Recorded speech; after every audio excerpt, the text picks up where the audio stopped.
이번 주에 저희들이 23장을 저희들이 묵상을 하고 있습니다. 이 23장은 아주 특별한 그런 장이라고 할 수 있습니다.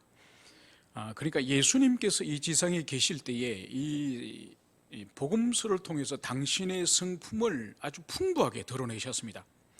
그러니까 그 시대의 일반적인 유대인과 예수님은 전혀 다른 그런 성품을 가지셨음을 그것을 볼 수가 있습니다. 바로 그 시대의 유대인들은 이 세리라든지 창기라든지 이방인이라든지 이런 사람들은 부정한 사람이기 때문에 대화를 하지 않을 뿐더러 상종하지 않고 심지어 밥을 먹는 것은 상상하지도 못했습니다.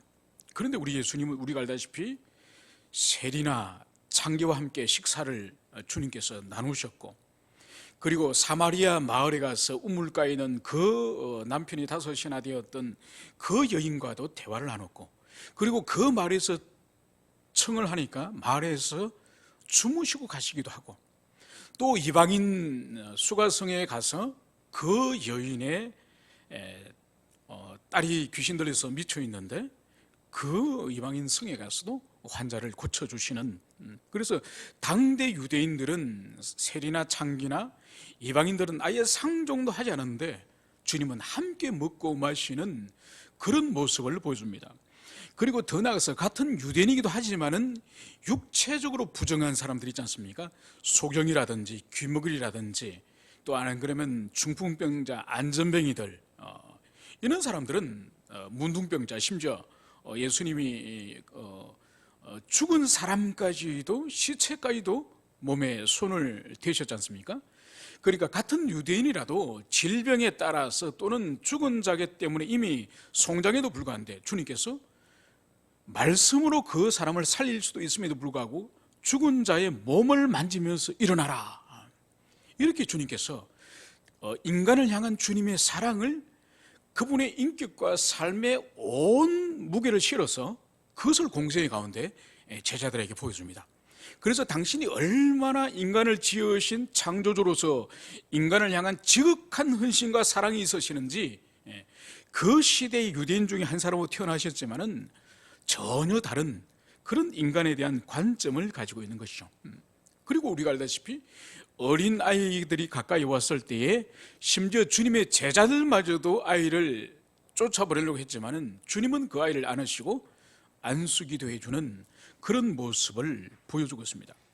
그런데 공생의 가운데에 우리가 마태복음 23장 이 장이 특별한 이유가 바로 예수님이 지상에 계실 때 그토록 자비로우신 분이셨는데 예외되어지는 두 사건이 있습니다. 그러니까 모든 인간을 향해서 심지어 이방인과 세리와 창기마저도 품으시고 그들과 먹고 마셨음에도 불구하고 딱 주님께서는 예외적인 두 부류의 두 종류의 사람, 두 사건이 있으니 한 사건은 바로 예수님이 성전에 들어가셔서 성전을 정화하신 사건, 그래서 성전을 숭배하면서 이 성전 종교의 정점에 있는 이 대제사장, 그래서 대제사장과 거기에 경제적인 이해관계에 얽혀있는 이 사람들의 시장바닥이 되어버리고 말았던 그 성전 좌판을 뒤엎으시면서 주님은 진노를 드러내 보여주셨습니다.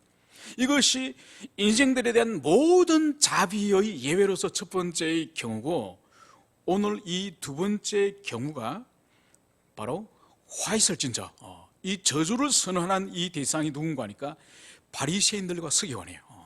그러니까 대제사장이 성전을 중심으로 한 종교의 지도자의 정점에 있다고 한다면은 이 바리새인과 이 서기관은 이 혈통적인 제사장은 아니지만은 실제적으로 이 시대에 예수님 시대 때 오히려 제사장들보다 더 강력한 백성들에게 이 유대교 종교적인 영향을 미치는 사람들이 이 바리새인과 이 서기관들입니다. 그래서 이들을 향해서 이 마태복음 27장에서는 무려 7번씩이나 저주의 선언을 바로 이 바리새인들과 서기관에게 하는 것이죠. 여러분, 예수님의 최초의 말씀 사역을 마태복음 5장부터 시작하는 산상수훈에서 주님이 시작을 하십니다. 그때 우리가 너무나도 잘 아는 팔복을 선언하는 거죠. 그래서 예수님이 공생의 사역을 시작하시면서 팔복을 선언하시면서 당신의 말씀 사역을 시작을 한다고 한다면은 여기서는 7번의 저주를 하시는 거예요. 그리고 8번의 복을 선포했다고 한다면은 23장에서는 7번의 저주를 우리 예수님이 선언하는 것을 볼 수 있습니다. 그래서 이 부분을 잠깐 살펴보면은 첫 번째의 저주 화이설진저가 바로 외식하는 서기관과 바리새인들에게 예수님이 저주를 하시면서 그들의 저주의 원인이 뭐냐? 바로 천국문에 자신도 들어가지 않고 다른 사람도 들어가는 것을 막는 이들이다. 이 저주를 첫 번째 하십니다. 두 번째의 저주는 15절에 바로 화이설진저 외식하는 서기관들과 바리새인들이요, 이러면서 너희가 한 사람의 교인을 얻기 위해서 바다와 육지를 두루다니다가 생기면 너희보다 배나 더 지옥 자식이 되게 하는도다. 그러니까 이방인들이라든지 그런 사람들에게 유대교 속으로 들어오도록 그렇게 사람들을 구해가지고 겨우 얻으면은 그 사람들을 하나님의 자녀, 천국 백성을 만드는 것이 아니라 지옥 자식으로 만든다는 것이죠. 세 번째로 예수님이 저주하신 세 번째의 저주가 16절이죠. 16절. 16절부터 22절까지입니다. 이것이 바로 뭔가 하니까 하나님께서 계시로 주신 이 계시 하나님의 말씀 안에는 이게 질서가 있는 거예요. 그러니까 모든 계명이 다 대등한 중요성이 있는 것은 아니에요. 오늘 여기서 예수님이 책망하는 것이 바로 뭔가 하니까 성전으로 맹세하는 사람과 성전으로 맹세할 때와 성전에 있는 금으로 맹세할 때, 그러니까 성전으로 맹세한 것은 지키지 않아도 되는데 성전에 금으로 맹세했을 때는 지켜야 된다. 제단으로, 성전의 제단으로 맹세했을 때는 지키지 않아도 상관없지만은 성전의 제단의 예물을 두고 맹세한 것은 지켜야 된다. 이렇게 이 시대의 바리새인과 서기관들이 잘못 가르친 거죠. 그러니까 이것은 바로 뭔가 하니까 전도된, 본질과 비본질이 전도된 이 가치관을 예수님이 책망하시는 거죠. 그래서 너희들이 성전으로 맹세했다고 한다면은 바로 성전 안에 계시는 그 하나님 이름으로 너희들이 맹세한 것이다. 너희들이 하늘로 맹세했다고 한다면 하늘의 보좌로 앉아 계시는 하나님 이름으로 맹세한 거기 때문에 그것은 반드시 지켜야 되는 것이다. 이러면서 가치의 전도, 그것을 가르치는 바리새인과 서기관들을 이제 저주하는 것을 볼 수 있습니다. 그리고 23절에서는 이제 네 번째의 화를 이제 예수님이 선언하시는데 이것 또한 동일한 연속성이었습니다. 그러니까 가장 사소한 박하나 회양이나 근체, 이거는 각 가정에서 텃밭에서 작은 그런 야채를, 향료를 심어가지고 음식의 반찬에서나 향료로 사용하는 그런 야채예요. 그런 야채마저도 여러분 신명기에 무엇을 11조로 드려야 될지 신명기에 분명히 말씀을 하고 있습니다. 그러니까 나무의 과수로서 포도, 그리고 기름, 그리고 곡물, 그리고 짐승 가축의 11조. 그러니까 11조에 바치는 것이 이미 신명기에서 하나님이 정해주십니다. 그런데 이 바리새인과 서기관들은 율법에서도 하나님이 정해주지 않는 이 채소의 11조까지 이 사람들이 지키는 거예요. 그런데 이들은 채소의 11조를 지키지만은 그들이 율법의 더 중요한 가치인 정의와 궁율과 믿음은 버렸다. 그러니까 본질과 비본질을 이 바리새인과 서기관들은 이것을 전도되게 가르치는 거예요. 그리고 이제 다섯 번째 주님 말씀하시는 25절, 여기서는 잔과 대접의 거천 깨끗하되 그 안은 탐욕과 방탕으로 가득하게 하는도다. 이것이 바로 뭔가 하니까 겉모습은 매우 경건하고 거룩한 삶을 살지만은 사람의 내면에는 탐욕과 더러움이 가득한 그것을 주님이 여기서 책망을 하는 것입니다. 그래서 먼저 안을 깨끗이 하라, 내면을 정결하게 하라, 이 말씀을 주님이 하시는 거죠. 여섯 번째의 예수님이 저주하시는 것은 이제 이 바리새인들과 서기관이 회칠한 무덤과 같다, 이렇게 주님이 정죄하십니다. 그러면서 이것도 동일하게 사람들에게 보이려고 외식과 불법이 너희들에게 가득하다, 이 말씀을 여섯 번째로 주님이 하셨죠. 그리고 마지막으로 오늘 우리가 7번째의 이 저주, 이 화를 오늘 살펴보고자 합니다. 이제 29절로 다시 본문으로 돌아오면은 오늘 예수님께서 화 있을진저 외식하는 서기관들과 바리새인들이여, 이렇게 예수님이 오늘 말씀을 시작하면서 이제 7번째 마지막의 저주의 그 원인이 뭐냐? 그것은 바로 너희는 선지자들의 무덤을 만들고 의인들의 비석을 꾸미며 이르되 만일 우리가 조상 때에 있었더라면 우리는 그들의 선지자의 피를 흘리는 데 참여하지 아니하였으리라. 여러분, 이것이 뭔가 하니까 예수님 시대의 유행하였던, 예수님 시대 때 유행하였던 유대인들 사회의 문화를 이해해야 됩니다. 이것이 바로 뭔가 하니까 그 시대 바리새인들과 이 서기관들이 오래전에 구약 시대 때 이제 자신들의 조상들에게 돌에 쳐맞아 죽었다든지 박해받아 죽었던 선지자들과 의인들이 묻혀있던 무덤이 있을 거지 않습니까?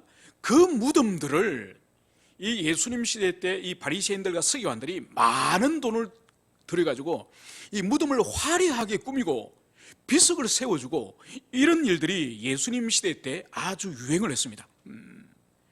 오늘 예수님이 이들에게 책망하시는 것이 바로 뭡니까?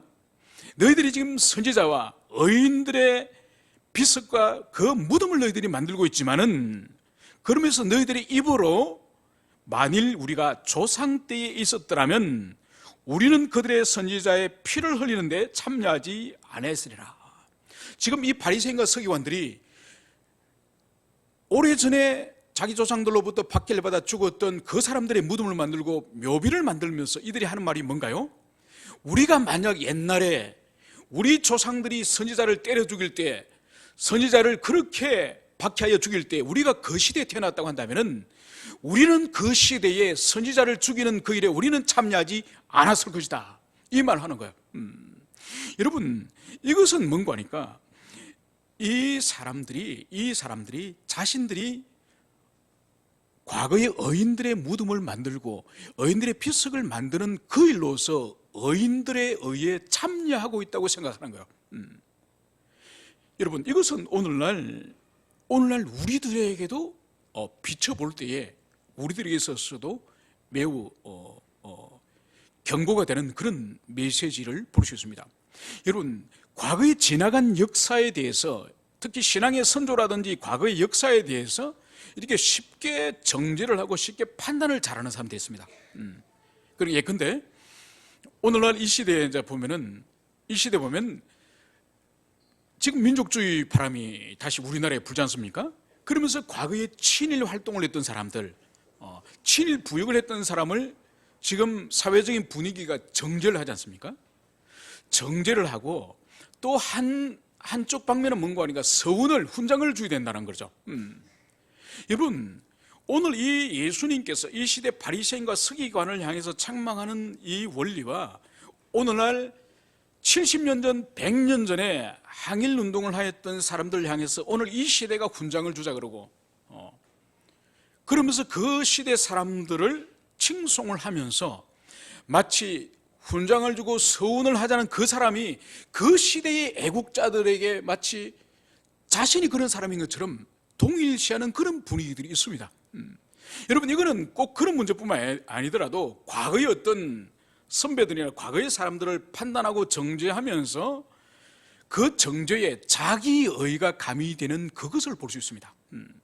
여기서도 보세요. 이 바리새인들과 이 서기관들이 과거의 자기 조상들 지금 정죄하는 거예요. 그 이사야 선지자를 톱으로 켜 죽이지 않았습니까? 예레미야를 돌로 치고 예레미야를 웅덩이에 빠뜨리고 그리고 이집트에서 쳐 죽이지 않았습니까? 그러니까 자신들의 조상들을 지금 정죄하는 거예요. 그래서 만약 자신들이 이사야 시대 때 태어나고 예레미야 시대 때 태어났으면은 자신들은 결코 하나님의 선지자를 박해하지 않았을 것이다, 이 말을 하는 거예요. 그러니까 이들은 말로서는 완벽하게 그 시대의 선지자의 의에 참여하는 그런 모습을 여기서 보여주고 있습니다. 그래서 주님께서는 31절에 그러면 너희가 선지자를 죽인 자의 자손임을 스스로 증명함이로다. 그러면서 예수님은 너희가 너희 조상의 분량을 채우라. 여러분, 예수님이 이렇게 말씀하시는 이유가 있습니다. 이들은 실제로 자신들의 조상과는 자신들은 전혀 다르다고 생각하면서, 그리고 의인이었던 선지자의 무덤을 만들어주고 묘비를 세워주고 자신들의 조상과 자신들은 단절된 의인이라고 생각하였지만은, 그러나 오늘 예수님께서 너희가 너희 조상의 분량을 채우라, 이 말씀을 하는 거예요. 여러분, 너희 조상의 분량이라는 의미가 뭘까요? 이것은 바로 조상들이 역사 속에서 의인을 박해하고 선지자를 죽이고 그 악행을 말하는 거예요. 지금까지 지어왔던 그 악행, 그 분량이 오늘 예수님이 채우라는 거예요. 이 채우라는 의미가 뭔가 하니까 아직도 다 차지 않았다는 거예요. 너희들의 조상들이 선지자를 죽이고 의인을 죽이고 하나님의 사람들을 박해하였지만은 그 부분이 아직은 온전히 차지 못하였다는 거죠. 이제 너희들이 나머지 그 부분을 완전하게 채우라, 이 말씀을 주님이 하시는 거죠. 여러분, 이 말씀은 다른 말씀이 아니에요. 지금까지 이들은, 그들의 조상들은 선지자와 의인을 죽였고 또 이 세대 사람들은 세례요한을 죽였어요. 이미 자신들이 세례요한을 죽였기 때문에 이 세대는 자신들의 행위가 자신들의 입술의 말을 부정하는 거예요. 자신들이 세례요한을 죽이고 의인을 죽임으로 말미암아서 우리는 의인들의 무덤을 만들고 선지자의 묘비를 만들므로 말미암아서 우리 조상과 다릅니다, 이 말이 자기의 삶을 통해서 부정하고 말았던 것이죠. 그래서 주님께서는 너희가 너희 조상의 분량을, 나머지 부분을 마저 채우라.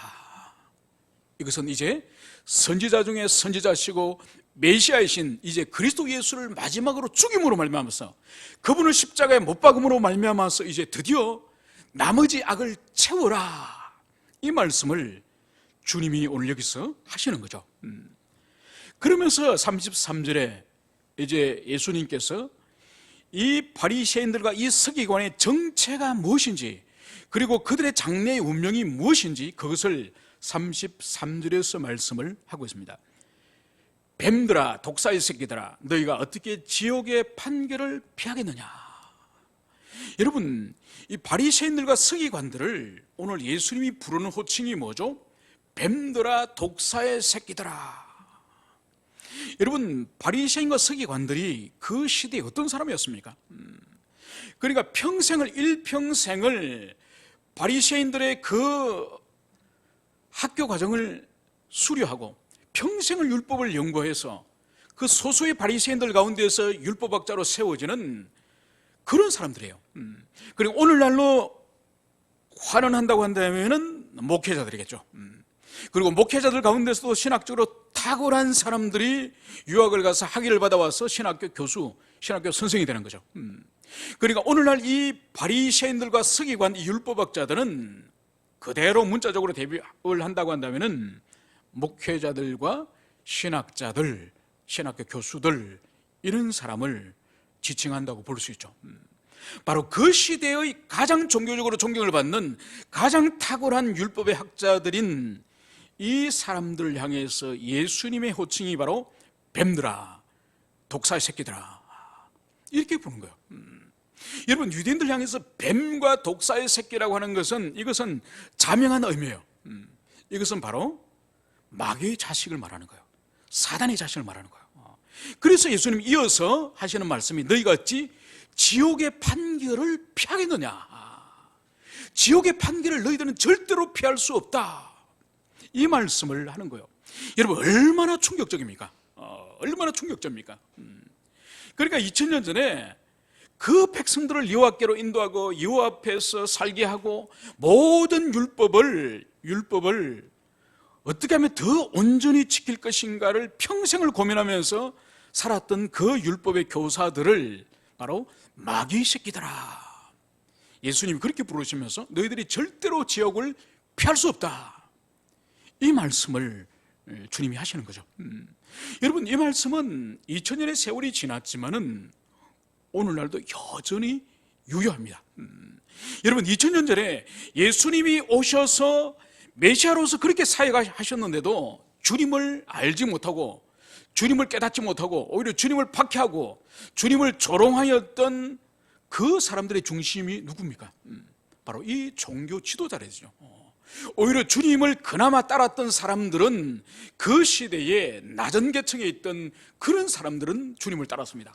그런데 대제사장들이나 서기관들이나 이 바리새인 율법학자들은 대부분 주님을 박해하는 그 무리 가운데 있었던 것이죠. 그러니까 영적인 이 목자들이 영적으로 어두우니까 그 시대 전체가 깜깜한 어둠 속으로 들어간 것이죠. 여러분, 이것은 2000년 교회 역사 가운데 어느 시대든지 이 목회자와 이 신학자들과 이 종교 지도자를 뛰어넘는, 종교 지도자들의 경건과 그 신앙을 뛰어넘는 평신도의 시대는 없었습니다. 있었다고 한다면 아주 예외적인 개혁의 시대, 부흥의 시대, 그런 시대는 교회 역사 가운데 간혹 있었지만은 대부분의 시대는 목회자들이, 신학자들이, 목자들이 영적으로 어둡고 어둠의 시대를 그들이 지나가면은 그 아래에서 목양을 받고 영혼의 양식을 먹는 대부분 사람들은 다 어둠 속을 헤매다가 다 이 세상을 떠나는 것이죠. 그래서 오늘 여기서 뱀들아 독사의 새끼들아라고 하는 이것은 오늘날도 저 자신을 비롯하여서 이 시대의 목회자들과 이 시대의 신학교 선생들에게 모두 해당되는 그런 책망이라고 우리가 가슴에 새겨야 할 것입니다. 물론 이것은 꼭 목회자와 신학자뿐만 아니라 다른 영혼을 섬기고 돌보고 목양하는 모든 목양직에 있는 사람들에게 다 해당되는 거예요. 가정의 부모들, 또 구역장들, 또 주일학교 교사들 모두에게, 다른 사람을 영적으로 섬기는 위치에 있는 사람들은 다 이 말씀 앞에 우리가 두렵고 떨리는 마음을 가져야 되는 것이죠. 그래서 그 시대의 가장 영적이라고 하는 이 사람들이 가장 영혼들을 실족시키고 가장 영혼들을 오히려 하나님 나라로 들어가지 못하도록 하는 그 주체임을 오늘 예수님이 그 말씀을 여기서 하고 있는 것이죠. 그러므로 오늘 34절에서는 내가 너에게 선지자들과 지혜 있는 자들과 서기관들을 보내매 너희가 그 중에는 더러는 죽이거나 십자가에 못 박고 그 중에서 더러는 너희 회당에서 채찍질하고 이 동네에서 저 동네로 따라다니며 박해하리라. 이제 주님께서 장례적으로 장차 주님께서 선지자도 보내고 지혜 있는 자도 보내고 서기관들을 주님이 이제는 보내시겠다는 거예요. 이제 당신이 지상의 사역을 끝내시고 성천하신 이후에 당신의 종들을 이제 보낼 터인데, 이제 그 중에서 너희들이 더러는 죽이고 그리고 십자가의 못을 받고 또 더러는 회당에서 채찍질하고 또 이 동네 저 동네로 따라다니면서 박해를 할 것이다. 이 말씀을 주님이 하시는 거죠. 여러분, 먼저 선지자들은 누굴까요? 예수님이 지금 선지자라고 말씀하실 때에 이 선지자는 누구를 지칭할까요?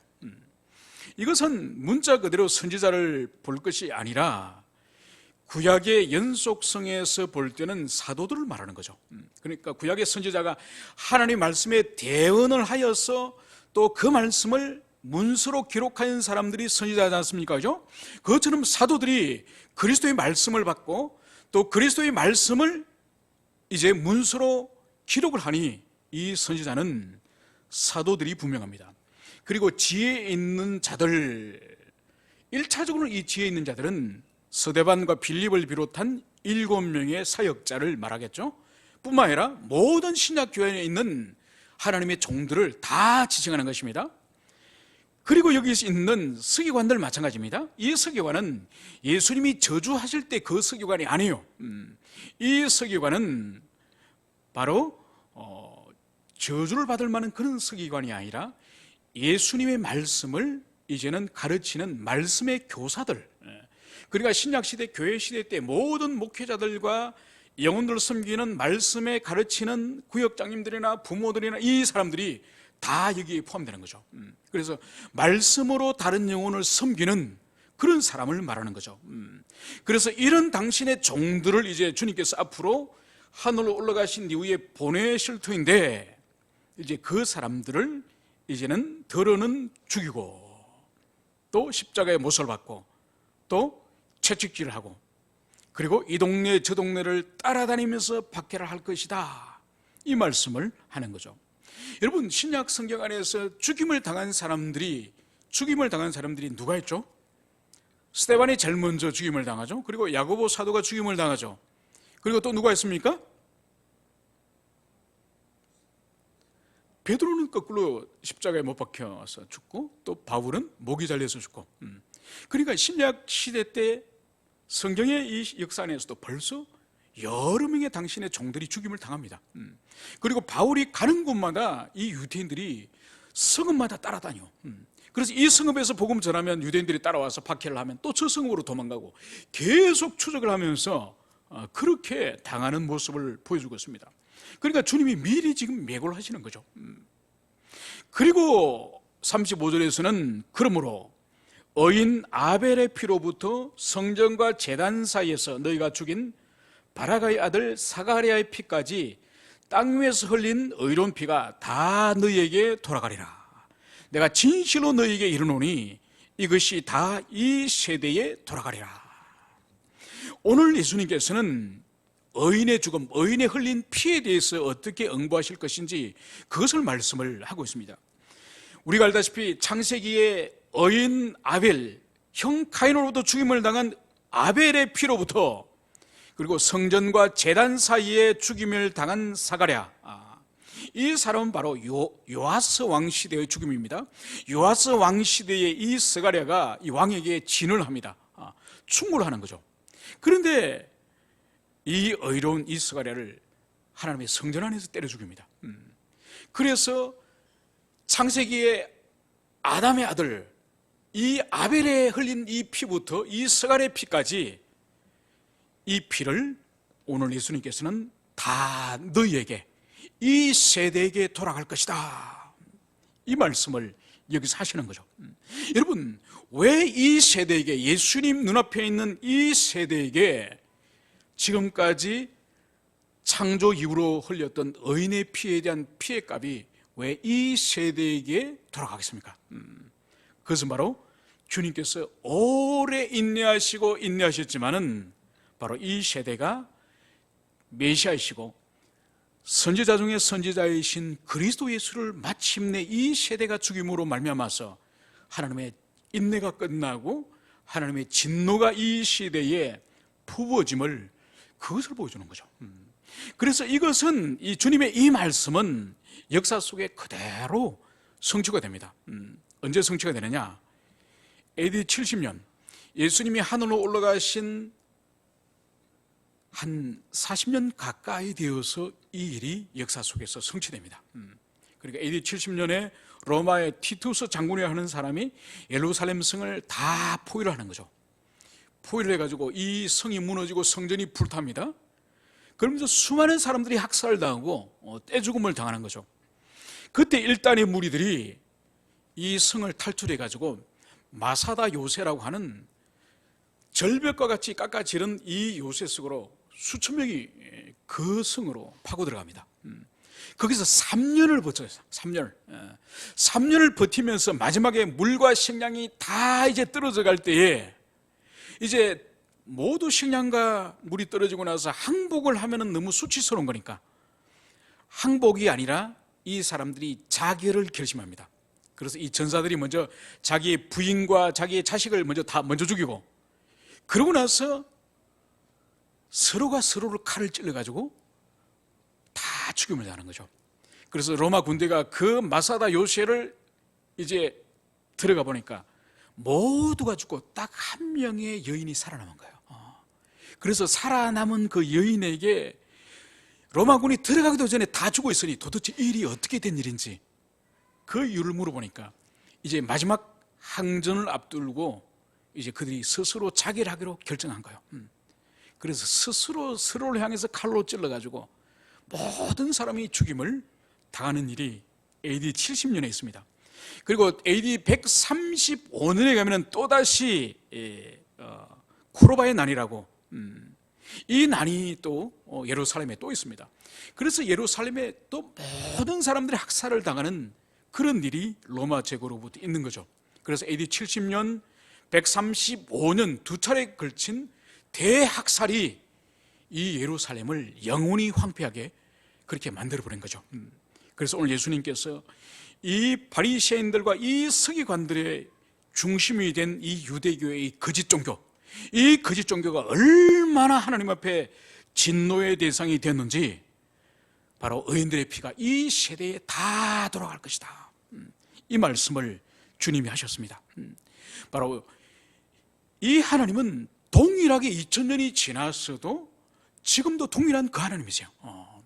지금도 주님은 자비로우신 하나님이시고 오래 참으시는 하나님이시지만은, 그러나 주님의 인내는 영원하고 무궁하신 그런 분이 아니에요.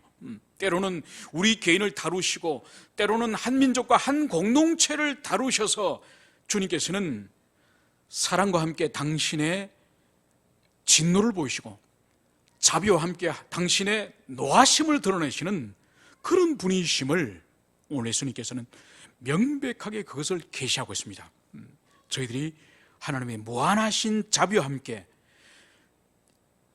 이 세대들이 흘린 피를 다 자신의 머리로 돌리는 그런 공의의 하나님이심을 우리가 함께 기억을 해야 될 것입니다.